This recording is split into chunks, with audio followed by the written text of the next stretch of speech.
Hey guys, welcome to another episode of Snake Cruising. I'm Case Sutherland. Today we're heading to Alpine, Texas, and I'm going to meet up with my friend Scott Lacina, and we're going to do some road herping on Highway 67, maybe a little bit of 90. If you guys don't know, Highway 67 goes from Fort Stockton down to Alpine. It actually doesn't go quite to Alpine, it goes to a picnic area, then it's about 7 miles from there, from that intersection to Alpine. But hopefully we'll find a few rattlesnakes tonight, but you never know. There's gopher snakes, glossy snakes, there's a variety of species, so stay tuned. We'll have a nice show. Well guys, I found one baby diamondback. This is before I got to the Miter Peak Road. But he was way too quick to get on camera, so I just let him go. But that was one find of the evening. Hopefully I'll get another one, hopefully on video this time. So, about 9 miles from Alpine, stay tuned. Alright guys, we are off. We're in Scott's truck. Okay guys, we got here a long-nosed snake. This is the only species in its genus. This is the long-nosed snake. These guys are mostly nocturnal. They're occasionally active during the day. And he actually bit me on the hand. These guys feed on lizards, small toads, very occasionally mice, and sometimes even other snakes. Now this snake we found right here. We were coming across. It was a small snake. I wasn't sure. It's right here. Yeah. I wasn't sure if it was a venomous snake. I thought it was a night snake at first, or some small snake, but nope. This right here is a long-nosed snake. They get a lot bigger than this. They can get about 12 inches bigger than this at least. Rhinocolus is its genus, and they're awesome. And and the patterning is, it's just beautiful. Yeah, that's a beautiful So now snake. It's got its head hidden underneath there, which is a typical kind of defense. Mm-hmm. Yep. All right, so what do you think we should do with him? But the other thing, long-nosed snakes, they range mostly kind of from central Texas out west, and they're also found a little bit in New Mexico and down into Old Mexico, maybe a portion of Arizona. And this is the only species of its genus. Well, I think we should look at it closely. It's a beautiful snake. I think you should get a macro of its nose. And as you can see, his nose is shaped kind of like a shovel. And these guys, when they come into soft ground, they'll bury themselves under the ground. And sometimes, some scientists theorize that they use this like if they're waiting for prey. Sometimes, like if they're waiting under the sand, you know, just to wait for prey. But they also use this as a quick maneuver to escape. If they're cornered by a predator, they'll start digging. But, oh, you got a moth on you. But I don't care. Yeah. But that's a really nice find. That's a long-nosed snake. Beautiful, beautiful, spectacular little find. Rhinocolus. Nice. Rhino for the nose and colus for who the hell knows. I don't know where to put him. Where do you want to put him? Take him over to the fence where he goes the roof. Oh. I would love to keep He just took a little nick out of me. but I think you're doing the right thing. Okay. There he goes. Long-nosed snake. Awesome. High five, Scott. High five. All right, that's the second snake of the evening and the first one on camera.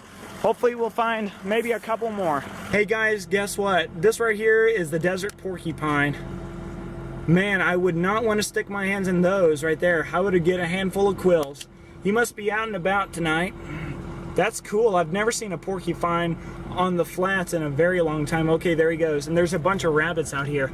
Well, it's not a snake, but it's another interesting find of the evening. Hey guys, just a short range from the porcupine, we got a giant longhorn beetle, sometimes called army beetles. They got these long horns, and if they're over backwards, they can use those long antennas to flip themselves back over. These guys will also, they cause a lot of damage to houses because they eat wood.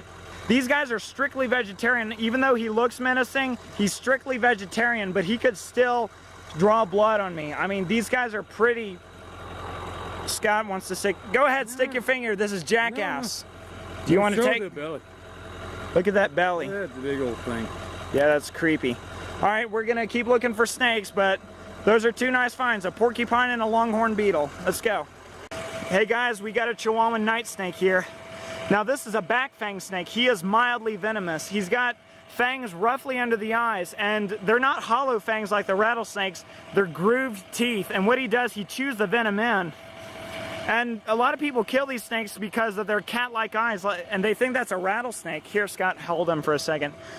But actually, these two black patterns on his neck actually give him away as a night snake. But this is the first back fang snake of my entire snake series, and they're usually docile, they don't bite. But if he bites you, try and get him off, and it'll sting a little bit, but still. You know, this is a really beautiful snake. This is the first night snake I've ever gotten on camera, and the third I've found. And unlike their name, night snake, they're actually not strictly nocturnal, because I've actually found one in the broad daylight. It was actually the afternoon, mid-afternoon.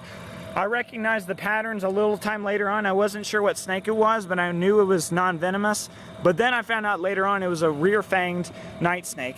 What do you think, Scott? Awesome. Love a night snake. Yep. And he's out here looking for lizards. And the thing about night snakes is most back fang snakes, it doesn't matter which kind it is, they all feed on lizards, and their venom is more effective on other reptiles than mammals. They also eat insects like centipedes, millipedes, sometimes spiders, and very few cases of, some say that they sometimes eat baby rattlers. I don't think that's true, but you never know. They do eat reptiles. All right, Scott, that's a really nice find. He must have been going this way. Here, let's turn him loose right. How about right here? Right here. All right, guys, that's a Chihuahuan night snake. Beautiful. And there he goes. Nice. Second high five. Nice. Hey guys, it's midnight, and we're on Heavy Road. We're heading back to Highway 67. We found a long-nosed snake and a night snake, as you saw, plus a porcupine and a longhorn beetle. But you never know, there could be a snake between here and Alpine. So stick around, you never know. Guys, this right here is Crotalus scutulatus, the Mojave rattlesnake. And it is the most venomous snake in Texas, maybe even the United States. This guy's an average size. We found him right here on Hovey Road. We're about 2 miles from Highway 67. He's chilling out right now. Normally he'd be snapping at us, but because we're not bothering him, he's chilling out right now. And the Mojave rattlesnake, it ranges from the Mojave Desert in California all the way out here to West Texas and deep into Old Mexico. These guys feed mostly on rats, and there's a ton of kangaroo rats out here tonight. And plus, there's also baby rabbits, which is most likely for him to most unlikely for him to eat. Also, if I can get a close-up, he is very similar to a diamondback in some ways, but there's some differences. One, the diamonds are more oval-shaped, and they're darker in color. And also, between the two teardrops on his eyes, between the two white streaks, it's darker color. And there's two very visible scales on top of his head. But the most common way is the tail. And this tail is it's different than a typical Mojave. Most Mojaves are very thin black striped, wide white. But this guy is a little bit different. He's mutated. But one thing gives it away. It is very less black bands than you would see on a diamondback. It'd be 3 or 4 more black bands. What do you think, Scott? Awesome. This is the first Mojave of the evening. He seems pretty placid, right? Careful, Scott. That's the deadliest snake in America. It's actually a great example of a Mojave. And this is probably the second most venomous next to the tiger. Now, that's what a lot of people say, but these guys are basically the most deadliest because the tiger, it's a smaller snake, it's more or less aggressive, and Mojaves are way more aggressive, just like the prairie rattlesnake.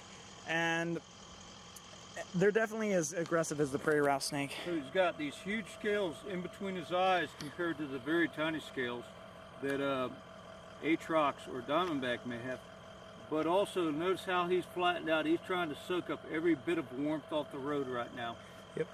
Beautiful critter. This is probably the most placid Mojave I've ever seen so far. I mean, normally they'd be snapping at you, but he's relaxed. It's a tiny bit cool tonight. I'd say the temperature's around 68 degrees Fahrenheit, and that's about 21 degrees Celsius, if I'm guessing right. But this is a perfect temperature for him to get out, catch a little of the night, catch a little bit of the evening.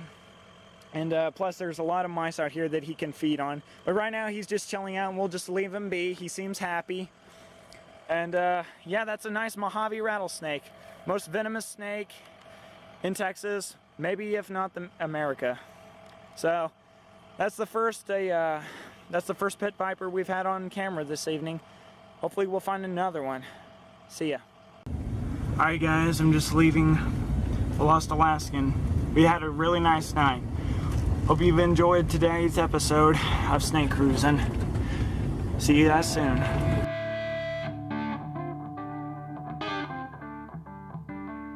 There's a ghost of a moon in the afternoon, bullet holes in the mailbox.